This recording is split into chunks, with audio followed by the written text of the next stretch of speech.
ಬಂಧು ಮಿತ್ರರೇ ನಮಸ್ಕಾರ. ಕಾಶ್ಮೀರದಲ್ಲಿ ಅಟ್ಟಹಾಸ ಮೆರೆದಿದ್ದಾರೆ ಭಯೋತ್ಪಾದಕರು. 30ಕ್ಕೂ ಹೆಚ್ಚು ಹಿಂದೂಗಳ ನೆತ್ತರು ಹರಿಸಿದ್ದಾರೆ. ನೋಡಿ, ನಾನು ವಿಡಿಯೋ ಮಾಡುವವರೆಗೂ 30ಕ್ಕೂ ಹೆಚ್ಚು ಅನ್ನುವಂಥ ಮಾಹಿತಿ ಸಿಕ್ಕಿದೆ. ಇನ್ನು ಮುಂದೆ ಆ ಸಾವಿನ ಸಂಖ್ಯೆ ಹೆಚ್ಚಾಗಬಹುದು, ಮತ್ತೆ ಗಂಭೀರವಾಗಿ ಗಾಯಗೊಂಡವರ ಸಂಖ್ಯೆಯೂ ಹೆಚ್ಚಾಗಬಹುದು. ಮತ್ತೆ ಬಾಲ ಬಿಚ್ಚುತ್ತಿದ್ದಾರೆ ಈ ರಕ್ಕಸರು ಅನ್ನುವಂಥ ಮಾಹಿತಿ ಸಿಗ್ತಾ ಇದೆ. ಜಮ್ಮು ಕಾಶ್ಮೀರದಲ್ಲಿ ಮತ್ತೆ ಹಿಂದೂಗಳ ನರಮೇಧವಾಗಿದೆ. ಭಯೋತ್ಪಾದಕರು ಹಿಂದೂ ಪ್ರವಾಸಿಗರ ಮೇಲೆ ಗುಂಡಿನ ಸುರಿಮಳೆಗೈದಿದ್ದಾರೆ. ಟೆರರ್ ಅಟ್ಯಾಕ್ನಲ್ಲಿ ಓರ್ವ ಕನ್ನಡಿಗನ ಉಸಿರು ಕೂಡ ಚೆಲ್ಲಿದೆ. ಸ್ನೇಹಿತರೆ, ನಿಜಕ್ಕೂ ಕೂಡ ಈ ಒಂದು ಘಟನೆ ಎಂಥವರ ಮನವನ್ನು ಕೂಡ ಕಲಕುವಂಥದ್ದು. ಯಾರೂ ಕೂಡ ಊಹೆ ಮಾಡಿರಲಿಲ್ಲ ಈ ರೀತಿಯಾದಂಥ ಪರಿಸ್ಥಿತಿ ನಿರ್ಮಾಣ ಆಗುತ್ತಂತ. ಜಮ್ಮು ಕಾಶ್ಮೀರ ಆರ್ಟಿಕಲ್ 370 ರದ್ದಾದ ಮೇಲೆ ಎಲ್ಲವೂ ಕೂಡ ಅಲ್ಲಿ ಅದ್ಭುತವಾಗಿ ನಡೀತಾ ಇದೆ. ಯಾರು ಯಾರನ್ನು ಕೂಡ ಟಚ್ ಮಾಡೋದಕ್ಕೆ ಸಾಧ್ಯ ಇಲ್ಲ. ನಾವು ಆರಾಮಾಗಿ ಜಮ್ಮು ಕಾಶ್ಮೀರಕ್ಕೆ ಹೋಗಬಹುದು, ಅಲ್ಲಿ ಎಂಜಾಯ್ ಮಾಡಬಹುದು ಅನ್ನುವಂಥ ಸ್ಥಿತಿ ನಿರ್ಮಾಣ ಆಗಿತ್ತು. ಸ್ನೇಹಿತರೆ, ನೀವು ಗಮನಿಸಬಹುದು, ಸ್ವಿಟ್ಜರ್ಲ್ಯಾಂಡ್ನಂಥ, ಸಿಂಗಾಪುರ್ನಂಥ ಹೊರದೇಶಗಳಲ್ಲಿ ಇರುವಂತಹ ಪ್ರವಾಸ ತಾಣ ನಮ್ಮ ಜಮ್ಮು ಕಾಶ್ಮೀರದಲ್ಲಿದೆ. ಈ ರೀತಿಯಾಗಿ ಇಡೀ ಭಾರತದ ಎಲ್ಲರೂ ಕೂಡ ಜಮ್ಮು ಕಾಶ್ಮೀರಕ್ಕೆ ಸಾಲುಗಟ್ಟಿ ಹೋಗ್ತಾ ಇದ್ರು. ಅಲ್ಲಿನ ಸುಂದರ ಸುಮಧುರ ಪ್ರವಾಸಿ ತಾಣಗಳ ವಿಡಿಯೋ ಮಾಡ್ತಾ ಇದ್ರು, ಅದನ್ನ ವೈರಲ್ ಮಾಡ್ತಾ ಇದ್ರು. ಸ್ವಿಟ್ಜರ್ಲ್ಯಾಂಡ್ ಅಲ್ಲ, ಯಾವುದೇ ಹೊರದೇಶಕ್ಕೆ ಹೋಲಿಸ್ಕೊಂಡ್ರು ಕೂಡ ಅಂತಹ ಪ್ಲೇಸ್ ನಮ್ಮ ಜಮ್ಮು ಕಾಶ್ಮೀರದಲ್ಲಿದೆ ಅನ್ನುವಂಥ ವಿಡಿಯೋಗಳನ್ನು ಹರಿಬಿಟ್ರು. ಸಿಕ್ಕಾಬಟ್ಟೆ ವೈರಲ್ ಆಯಿತು. ಪ್ರವಾಸಿಗರು ಕೂಡ ಜಾಸ್ತಿ ಆಗ್ತಾ ಹೋದ್ರು. ಅಂತಹ ಒಂದು ಸ್ಥಳ ಜಮ್ಮು ಕಾಶ್ಮೀರದಲ್ಲಿ ಪಹಲ್ಗಾವ್ ಅಂತ. ಸ್ನೇಹಿತರೆ, ನಿಮಗೆ ಇಂಚಿಂಚು ಮಾಹಿತಿಯನ್ನು ಕೊಡ್ತಾ ಹೋಗ್ತೀನಿ. ನಿಜಕ್ಕೂ ಕೂಡ ಇವತ್ತು ಸಂಜೆ ಅಂದರೆ ನಿನ್ನೆ ಸಂಜೆ 3 ಗಂಟೆಗೆ ನಡೆದದ್ದು ಏನು ಎಲ್ಲವನ್ನು ಕೂಡ ಮಾಹಿತಿಯನ್ನು ಕೊಡ್ತಾ ಹೋಗ್ತೀನಿ. ವಿಡಿಯೋವನ್ನು ಕೊನೆವರೆಗೂ ಕೂಡ ನೋಡಿ, ಜೊತೆಗೆ ಶೇರ್ ಮಾಡಿ. ಸ್ನೇಹಿತರೆ ನೋಡಿ, ಈ ಪಹಲ್ಗಾವ್, ಜಮ್ಮು ಕಾಶ್ಮೀರದ ಪಹಲ್ಗಾವ್, ಇಲ್ಲಿ ಒಂದು ಅದ್ಭುತವಾದಂಥ ಪ್ರವಾಸಿ ತಾಣ. ಇದು ನಿಮ್ಮ ಸ್ವಿಟ್ಜರ್ಲ್ಯಾಂಡ್ ಇದೆಯಲ್ಲ, ಇದಕ್ಕಿಂತಲೂ ಕೂಡ ಅದ್ಭುತವಾಗಿ ಒಂದು ಕಾಣಸಿಗುವಂಥ ಒಂದು ಪ್ರವಾಸಿ ತಾಣ.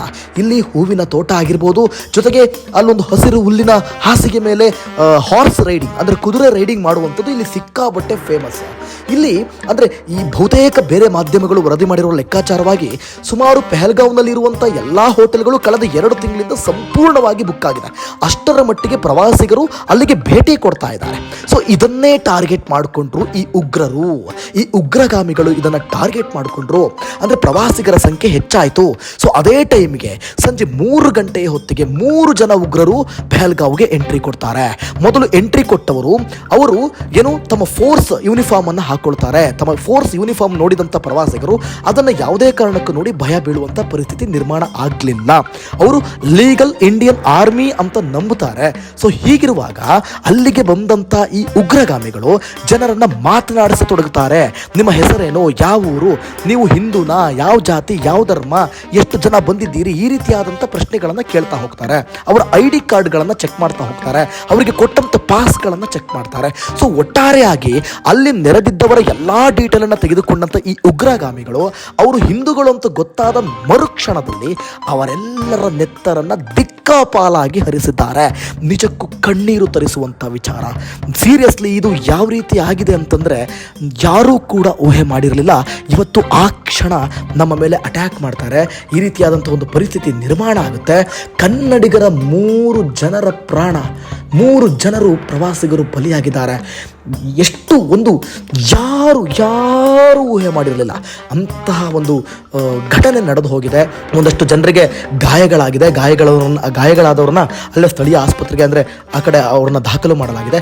ಅದಾದ ಬಳಿಕ ನೋಡಿ, ಈ ಸಂದರ್ಭದಲ್ಲಿ ಅಮಿತ್ ಶಾಗೆ ನರೇಂದ್ರ ಮೋದಿ ಕರೆ ಮಾಡ್ತಾರೆ. ನರೇಂದ್ರ ಮೋದಿ ಎಲ್ಲಿರ್ತಾರೆ? ವಿದೇಶ ಪ್ರವಾಸವನ್ನು ಕೈಗೊಂಡಿದ್ದಾರೆ. ಅವರು ಸೌದಿ ಅರೇಬಿಯಾ ವಿದೇಶ ಪ್ರವಾಸದಲ್ಲಿದ್ದಾರೆ.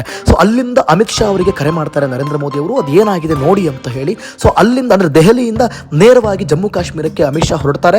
ಹೊರಟ ನಂತರ ಅಲ್ಲಿ ಜೊತೆಗೆ NIA ಕೂಡ ಈಗಾಗಲೇ ಎಲ್ಲ ಅಲ್ಲಿ ಸ್ಥಳಕ್ಕೆ ಬೀಡು ಬಿಟ್ಟಿದೆ. ಪ್ರತಿಯೊಬ್ಬರನ್ನು ಕೂಡ ಹುಡುಕುವಂಥ ಜೊತೆಗೆ ತನಿಖೆ ಮಾಡುವಂಥ ಕೆಲಸಗಳು ಆಗ್ತಾ ಇದೆ. ಆಮೇಲೆ ನರೇಂದ್ರ ಮೋದಿ ಕೂಡ ಟ್ವೀಟ್ ಮಾಡಿದ್ದಾರೆ, ಯಾರನ್ನೂ ಬಿಡುವ ಪ್ರಶ್ನೆಯೇ ಇಲ್ಲ, ಯಾರನ್ನೂ ಬಿಡುವುದಿಲ್ಲ. ಈ ರೀತಿಯಾದಂಥ ಘಟನೆ ಆಗೋದಕ್ಕೆ ನಾವು ಒಪ್ಪೋದಿಲ್ಲ. ಗಾಯಾಳುಗಳು ಆದಷ್ಟು ಬೇಗ ವಾಸಿಯಾಗಿ ಬರಲಿ. ಜೊತೆಗೆ ಯಾರು ಈ ಒಂದು ಗುಂಡಿನ ದಾಳಿಗೆ ಬಲಿಯಾಗಿದ್ದಾರೆ ಅವರೆಲ್ಲರಿಗೂ ಕೂಡ ಆತ್ಮಕ್ಕೆ ಶಾಂತಿ ಸಿಗಲಿ ಅಂತೇಳಿ ನರೇಂದ್ರ ಮೋದಿ ಅವರು ಮೋರ್ ದೆನ್ ಹೇಳ್ತಾ ಇದ್ದಾರೆ. ಅವರು ನಾನು ಮತ್ತೆ ಬಿಡೋದಿಲ್ಲ, ಯಾರನ್ನು ಬಿಡುವ ಪ್ರಶ್ನೆಯೇ ಇಲ್ಲ ಅಂತ ಹೇಳ್ತಾರೆ. ಇದೊಂದು ಸೂಚನೆ ಇದೆಯಲ್ಲ, ಇನ್ನು ಕೇವಲ 1-2 ತಿಂಗಳಲ್ಲಿ ಜಮ್ಮು ಕಾಶ್ಮೀರದಲ್ಲಿ ಆಗುವಂಥ ಡೆವಲಪ್ಮೆಂಟ್ಸ್ ಕಥೆಗಳೇ ಬೇರೆ. ನಿಜಕ್ಕೂ ಏನಾಗುತ್ತೆ ಹುಡುಕಿ ಹೊಡಿತಾರೆ ಸ್ನೇಹಿತರೆ. ಇದಂತೂ ಮಿತ್ರರೇ 100ಕ್ಕೆ 100 ಸತ್ಯ. ಹುಡುಕಿ ಹೊಡಿತಾರೆ. ಆದರೆ ಯಾರು ನಮ್ಮವರನ್ನು ಕೈ ಇಟ್ಟಿದ್ದಾರಲ್ಲ, ಯಾವುದೇ ಕಾರಣಕ್ಕೂ ನಮ್ಮ ಭಾರತದ ಆರ್ಮಿ ಬಿಡೋದಿಲ್ಲ, ಅವರನ್ನು ಹುಡುಕಿ ಹೊಡಿತಾರೆ ಅನ್ನುವಂಥ ಆಶ್ವಾಸನೆಯನ್ನು ನಾವು ಕೊಡ್ಬೋದು. ಜೊತೆಗೆ ನರೇಂದ್ರ ಮೋದಿ ಅವರ ಶಕ್ತಿ ಎಂಥದ್ದು ಅಂತ ನಿಮಗೂ ಕೂಡ ಗೊತ್ತಿರೋದ್ರಿಂದ ಈ ಹಿಂದೆ ಆದಂಥ ಸರ್ಜಿಕಲ್ ಸ್ಟ್ರೈಕ್ ಸಮಯದಲ್ಲಿ ಏನೆಲ್ಲ ಆಯಿತು ಅನ್ನುವಂಥದ್ದು ಕೂಡ ನಿಮಗೆ ಗೊತ್ತಿದೆ. ಪುಲ್ವಾಮಾ ದಾಳಿ ಸಂದರ್ಭದಲ್ಲಿ ಅದೇ ಒಂದು ಕೆಲಸವನ್ನು ಮಾಡ್ತಾರೆ ನರೇಂದ್ರ ಮೋದಿ ಅನ್ನುವಂಥದ್ದು ಕೂಡ ಇಲ್ಲಿ ಯಥೇಚ್ಛವಾಗಿ ನಿಮಗೆ ಕಾಣಲಿಕ್ಕೆ ಸಿಗ್ತಾ ಇರೋದು. ಒಟ್ಟಾರೆಯಾಗಿ ಸ್ನೇಹಿತರೆ, ಕಣ್ಣ ಮುಂದೆಲೆ ನೋಡಿ, ಅಲ್ಲಿದ್ದಂಥವ್ರು ಅಂದರೆ ಅಲ್ಲಿ ಆ ಒಂದು ದಾಳಿಯಿಂದ ಬದುಕಿ ಬಂದಂಥವರು, ಎಸ್ಕೇಪ್ ಆಗಿ ಬಂದಂಥವರು ನಮ್ಮ ಮಿಲಿಟರಿ ಆರ್ಮಿ ಮುಂದೆ ಹೇಳ್ತಾರಂತೆ, ಲೇಡಿ ನಮ್ಮ ಮುಂದೆ ನಮ್ಮ ಪತಿ ಹೆಸರನ್ನ ಕೇಳಿದ್ರು, ಹಿಂದೂ ಅಂತ ಗೊತ್ತಾದ ಕೂಡಲೇ ನಮ್ಮ ಕಣ್ಣು ಮುಂದೆ ದಾಳಿ ಮಾಡಿಬಿಟ್ರು, ನಮ್ಮ ಕಣ್ಣು ಮುಂದೆ ಹೊಡೆದು ಹಾಕಿದ್ರು, ನಾವು ಗೋಗರಿಬೇಕು, ಅಳಬೇಕು, ಅದನ್ನು ಚೀರಬೇಕು, ಅದನ್ನು ಅವರು ಎಂಜಾಯ್ ಮಾಡ್ತಾ ಇದ್ರು ಅಂತ ಪರಿಪರಿಯಾಗಿ ಈ ಆರ್ಮಿಯವರ ಜೊತೆ, ನಮ್ಮ ಆರ್ಮಿಯವರ ಜೊತೆ ಬೇಡ್ಕೊಂಡಿದ್ದಾರೆ. ಸೊ ಒಟ್ಟಾರೆಯಾಗಿ ಈಗ ಸಂತೋಷ್ ಲಾಡ್ ಕೂಡ ಅಲ್ಲಿಗೆ ಪ್ರಯಾಣವನ್ನು ಬೆಳೆಸ್ತಾ ಇದ್ದಾರಂತೆ. ಮುಖ್ಯಮಂತ್ರಿಯವರ ಆದೇಶದ ಮೇರೆಗೆ ನಮ್ಮ ಕನ್ನಡಿಗರ ಒಂದು ರಕ್ಷಣೆಗಾಗಿ ಸಂತೋಷ್ ಲಾಡ್ ಕೂಡ ಅಲ್ಲಿ ಹೋಗ್ತಾ ಇರುವಂಥದ್ದು. ಕನ್ನಡಿಗರ ರಕ್ಷಣೆಗೆ ಸಾಕಷ್ಟು ಎಲ್ಲ ವ್ಯವಸ್ಥೆಯನ್ನು ಕೂಡ ಮಾಡಲಾಗಿರುವಂಥದ್ದು ಗಾಯಾಳುಗಳಿಗೆ. ಸೊ ಒಟ್ಟಾರೆಯಾಗಿ ಯಾರು ನೋಡಿ ಇನ್ನು ಹೆದರೋದಿಲ್ಲ, ಇನ್ನ ಸರ್ಕಾರ ಹೆದರೋದಿಲ್ಲ, ಆದರೆ ಜನರು ಜಮ್ಮು ಕಾಶ್ಮೀರಕ್ಕೆ ಕಾಲಿಡೋದಕ್ಕೆ ಹೆದರುತ್ತಾರೆ. ಒಟ್ಟಾರೆಯಾಗಿ ಯಾರನ್ನೂ ಬಿಡಬಾರದು ಅನ್ನುವಂಥದ್ದೇ ನಮ್ಮ ಒಂದು ಆಸೆ ಕೂಡ. ನಮ್ಮ ಒಂದು ಈ ರಕ್ತ ಕುದಿತಾ ಇದೆ ರೀ, ಅಲ್ಲಿರೋ ಕ್ಷಣಗಳನ್ನು ನೆನೆಸ್ಕೊತಾ ಇದ್ರೆ, ಅಲ್ಲಾಗಿರೋ ಘಟನೆಗಳನ್ನು ನೆನೆಸ್ಕೊತಾ ಇದ್ರೆ ರಕ್ತ ಕುದಿತಾ ಇದೆ. ಒಟ್ಟಾರೆಯಾಗಿ ನರೇಂದ್ರ ಮೋದಿ ಒಂದು ಚೆಕ್ಮೇಟ್ ಇಡಬೇಕಾಗುತ್ತೆ. ಕಾದು ನೋಡೋಣ ಏನೆಲ್ಲ ಆಗುತ್ತೆ. ಈ ಒಂದು ಬೆಳವಣಿಗೆ ಅವರಿಗೆ ಒಂದು ರೀತಿ ತಂದುಕೊಂಡಿರೋ, ಅವ್ರ ಕೈಯಾರೆ ಮಾಡಿಕೊಂಡಿರುವಂಥ ಒಂದು ಅತಿ ದೊಡ್ಡ, ಅವ್ರ ಬುಡಕ್ಕೆ ತಂದಿಟ್ಕೊಂಡಿರುವಂಥ ಒಂದು ಅತಿ ದೊಡ್ಡ ರಾಂಗ್ ಒಂದು ಇವರು ಇಟ್ಟಿರುವಂಥ ಹೆಜ್ಜೆ ಅಂತಲೇ ಹೇಳ್ಬೋದು. ಆ ಉಗ್ರಗಾಮಿಗಳು ಅವರನ್ನು ಕಥೆಯನ್ನು ಮುಗಿಸೋದೇ ಬಿಡಲ್ಲ ನರೇಂದ್ರ ಮೋದಿ. ಧನ್ಯವಾದಗಳು.